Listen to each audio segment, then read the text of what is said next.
Hello दोस्तों, नमस्कार। हल्द्वानी उत्तराखंड से मैं डॉक्टर राम सेवक वर्मा अपने यूट्यूब चैनल होम्योपैथी सिंप्लीफाइड में आपका स्वागत करते हैं। दोस्तों, आज के इस एपिसोड में अपने चाहने वालों की डिमांड पर पुरुषों के स्क्रोटम यानी अंडकोश में होने वाली एक बीमारी वेरिकोसील के बारे में बात करते हैं। दोस्तों, नेचर ने पुरुषों और दुनिया के सभी नर प्राणियों में स्क्रोटम यानी अंडकोश की रचना बॉडी लाइन के बाहर रखी है, क्योंकि अंडकोश के भीतर मौजूद टेस्टिस जो सेक्स और प्रजनन के लिए स्पर्म यानी शुक्राणु बनाने और मेल हार्मोन टेस्टोस्टेरोन बनाने का काम करते हैं, उन्हें इस काम के लिए बॉडी के सामान्य तापमान से 5 डिग्री कम तापमान की जरूरत होती है। इसीलिए सभी नर प्राणियों में अंडकोश बाहर की तरफ लटकी हुई त्वचा की एक थैली की तरह स्थापित रहता है, जिससे वहां का तापमान ठंडा रहे और जरूरत से ज्यादा गर्म न होने पाए। दोस्तों, इस अंडकोश में सामान्यतः जन्म से ही 2 टेस्टिस रहते हैं और कभी कभी एक टेस्टिस रहता है और एक ऊपर ही अटका रह जाता है, पर इससे उसकी प्रजनन क्षमता पर कोई फर्क नहीं पड़ता और बहुत रेयर केस में 2 से ज्यादा टेस्टिस भी हो सकते हैं। अंडकोश के बाहर की त्वचा पर और अंडकोश के भीतर कई तरह की बीमारियां हो सकती हैं। अंडकोश की बाहर की त्वचा पर स्क्रोटल एक्जिमा यानी अंडकोश का दाद, खुजली, एक्जिमा हो सकता है।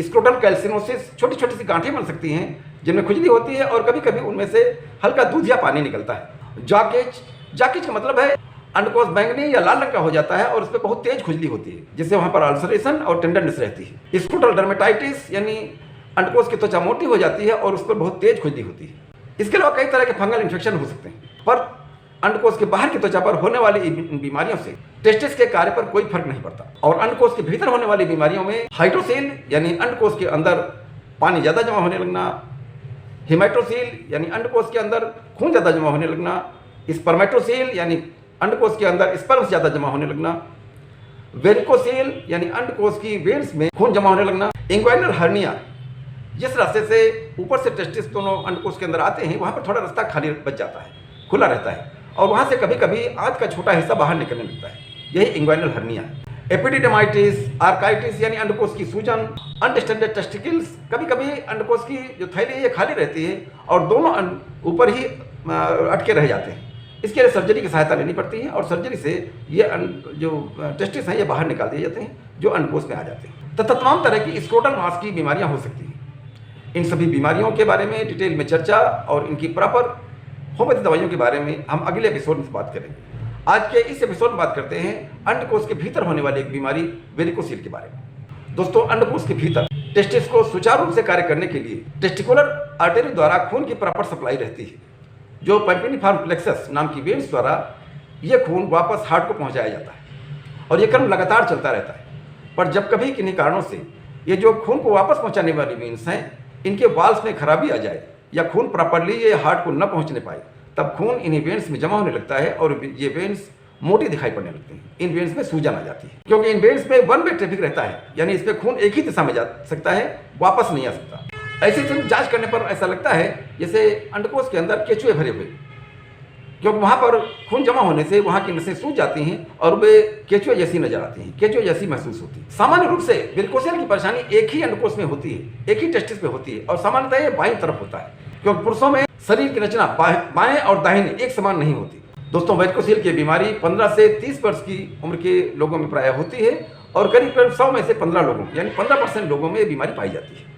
आइए दोस्तों, देखते हैं इसमें क्या लक्षण होंगे। जब वेरिकोसील की बीमारी होती है तो क्या महसूस होता है। दोस्तों, वेरिकोसील की बीमारी में अंडकोश में सूजन के अलावा कोई लक्षण नहीं होते, पर कभी कभी एक अंडकोश में गांठ महसूस हो सकती है, हल्का दर्द महसूस हो सकता है।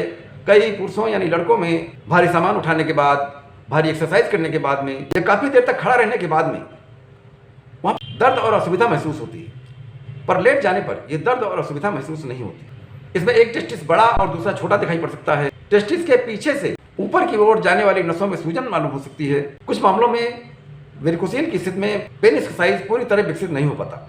वेरिकोसील की स्थिति में वीर्य का कम उत्पादन यानी डिक्रीज प्रोडक्शन ऑफ सीमन में लो स्पर्म काउंट, हाइपोगोनाडिज्म यानी मर्दाना कमजोरी और स्पर्म की खराब क्वालिटी हो सकती है। लंबे और गंभीर वेरिकोसील की स्थिति में जननांगों का विकास पूरी तरह से नहीं हो पाता और इसमें प्रायः पेनिस का साइज छोटा रह जाता है, जिससे कई तरह की सेक्सुअल परेशानियां पैदा होती हैं। दोस्तों, वेरिकोसील की स्थिति धीरे धीरे बनती है और प्रायः शुरू में इसका पता नहीं चल पाता।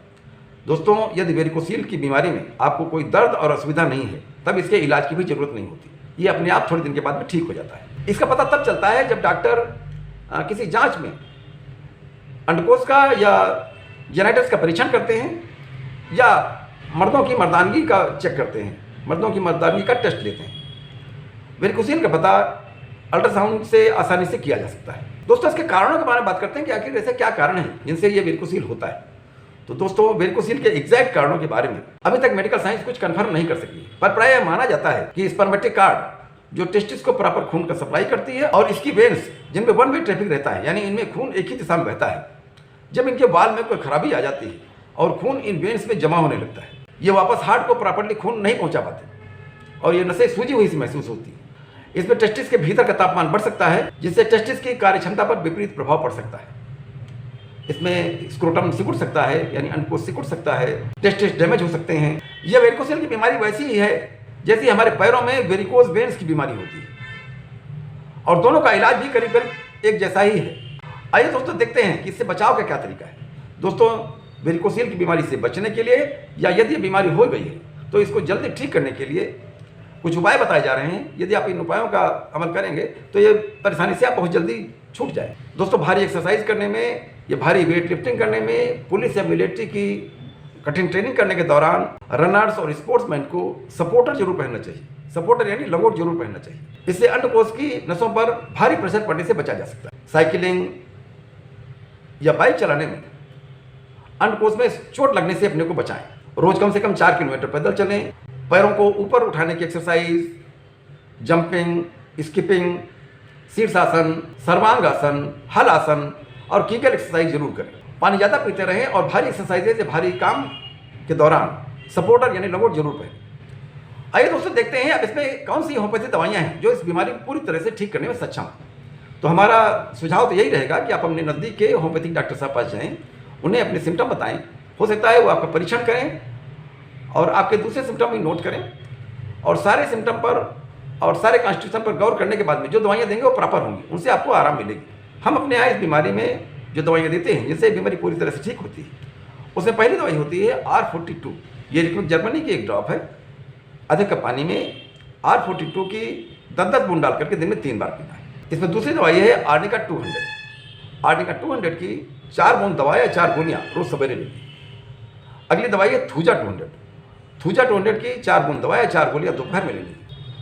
अगली दवाई है नक्सवामिका 200। नक्सवामिका 4 बूंद दवा या 4 गोलियाँ रोज शाम को लेनी। इसके अलावा कैलकेरिया फ्लोर 6x, इसकी 4-4 गोलियाँ दिन में 4 बार लेनी। और इसमें हम एक मदर टिंचर देते हैं, हेमोमेलिस मदर टिंचर। हेमोमेलिस मदर टिंचर की आधे कप पानी में 20-20 बूंद डाल करके दिन में 3-4 बार पीना है। इन दवाइयों का सेवन करने के कुछ ही दिनों के बाद में आप ऐसा महसूस करेंगे कि आपके सिम्टम घटने लगे हैं और लगातार आप इन दवाइयों का सेवन करेंगे तो ये बीमारी पूरी तरह से ठीक हो जाएगी। तो दोस्तों, ये था मेरा वीडियो वेरिकोसिल के बारे में। यदि आपको अच्छा लगा हो तो प्लीज़ लाइक कीजिएगा, शेयर कीजिएगा और सब्सक्राइब कीजिएगा। ठीक है दोस्तों, मिलते हैं अगले वीडियो में। नमस्कार।